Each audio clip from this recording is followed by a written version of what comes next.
Okay, this is an overview for Chapter 1 for the Managerial Accounting 2242.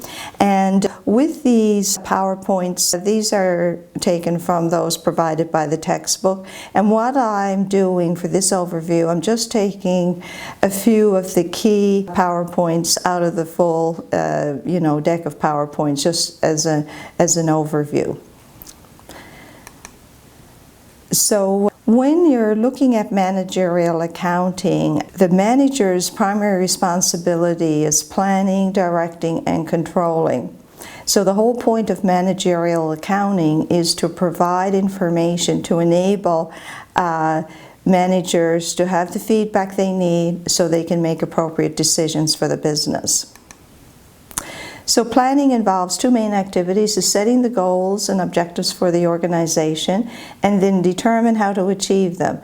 And so it could range from deciding what the best quality ingredients are if you're making chocolate chip cookies, or establishing good relationship with your suppliers, or how to market your product to an elite clientele. It can be anything, whatever is relevant for the company.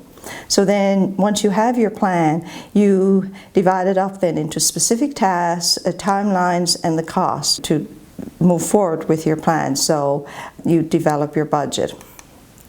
Directing.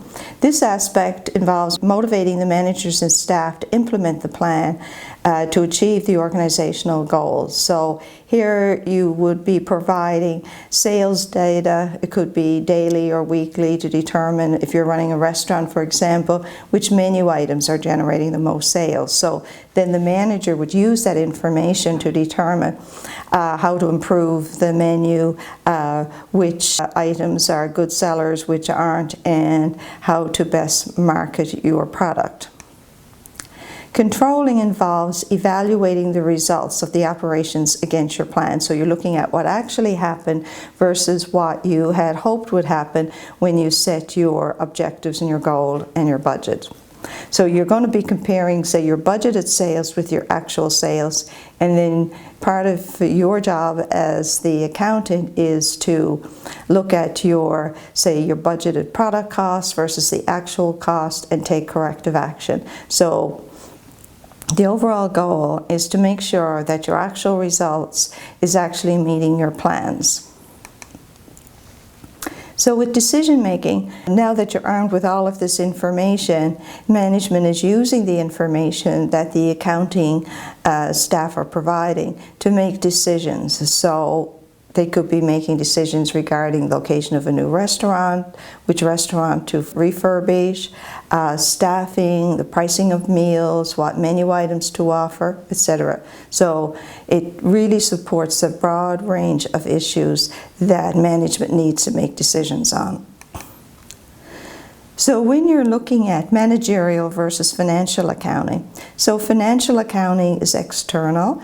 Your reports are, typically audited and therefore external for shareholder use, etc. Managerial accounting is used to support internal management and decision making. Financial reporting is looking at the past. So you're looking at the last year end, so you're looking at what happened in the past year, whereas managerial accounting is future oriented. Financial accounting has to be for your fiscal year end, whereas managerial can be for any period of time that's relevant for the company. Financial accounting is governed by quite a number of regulations: GAAP, IFRS, tax, etc., whereas there's no regulations governing managerial accounting. Audits are typically mandatory for financial, but they're not required for managerial.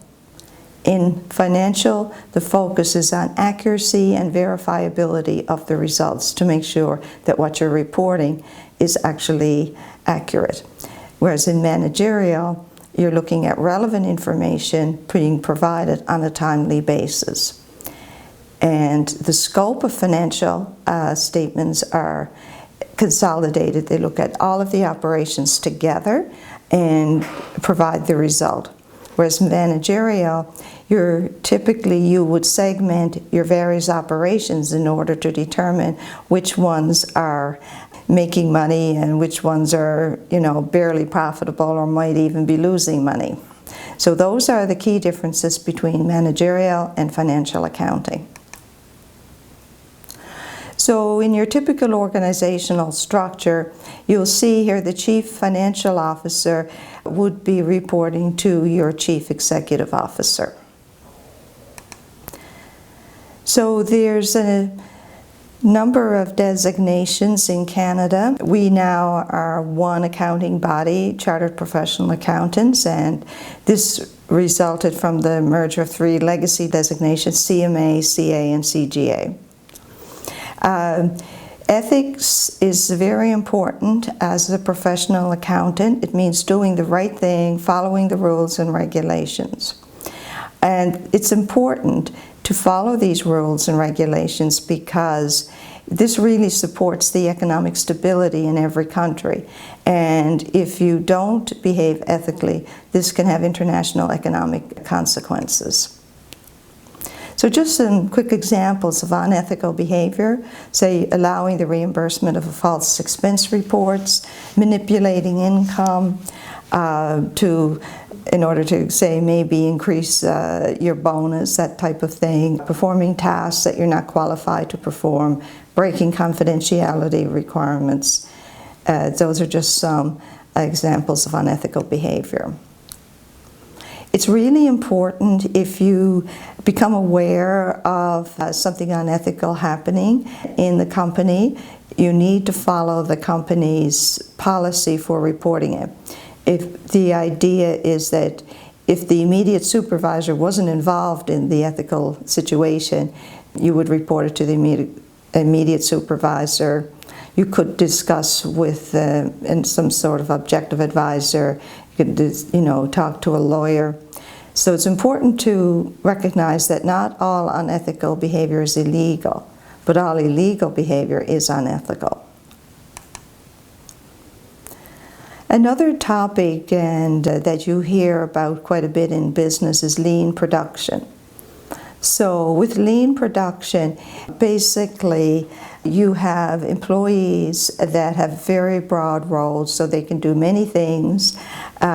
You would see this type of organization producing small batches of goods on a just-in-time basis, shortened setup times, shortened manufacturing cycle times, and emphasis on quality. So those are the characteristics of a lean production system.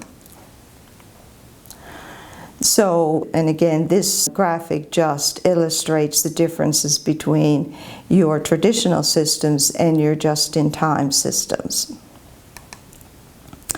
Another term that you frequently hear in the business world is TQM, Total Quality Management. And the idea here is to make sure you're providing your customers with superior products and services, that you continually set higher goals for quality, and that you are adhering to any organization that provides standards for the services or the products you're manufacturing.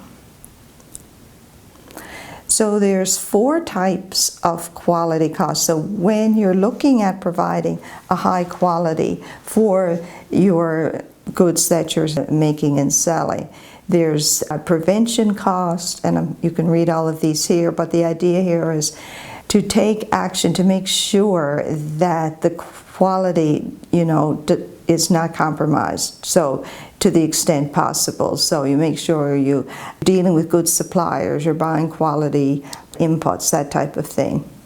Then you have your internal failure costs. So the internal failure cost is, despite your prevention efforts, there's always going to be a certain percentage of products that you're going to find that don't meet the standards, but you find them before they actually leave the organization, which is good. But it's better not to have them at all. Appraisal costs. So here, when you're getting your inputs to make the product, whatever you're making, to make sure that they're good quality materials that you are putting into your product. So it involves inspection, some testing, etc. So, and then the final set of costs is external failure, which is really not where you want to go, because then this happens after the product has been purchased by the customer. Then they experience quality issues, it breaks down or it doesn't perform as it was advertised to perform. So then you either have to take the product back and fix it or send a service person out to fix it. So you have the actual out-of-pocket cost of fixing it, but then there's also the reputational cost. So if you have a car and it's constantly breaking down, you're going to be telling all your friends about it. So, it's going to end up with a poor reputation. Now, in a more recent common term in the past, say, 4 or 5 years that you're hearing in the business world is data analytics. So data analytics is just a process to collect and summarize, analyze, and interpret data into information that you can use to support your decisions. And what's new about data analytics? We've always been analyzing data forever, but with data analytics, it just provides tools that will help you go through a huge volume of information at a higher speed, and it can just give you a variety of data that's readily available. So some of the benefits is using science to support decisions. It's quicker, you can get your information faster, it's efficient, you don't need a whole bunch of analysts. It can be done with fewer people, and it helps the organization make changes and to become more innovative.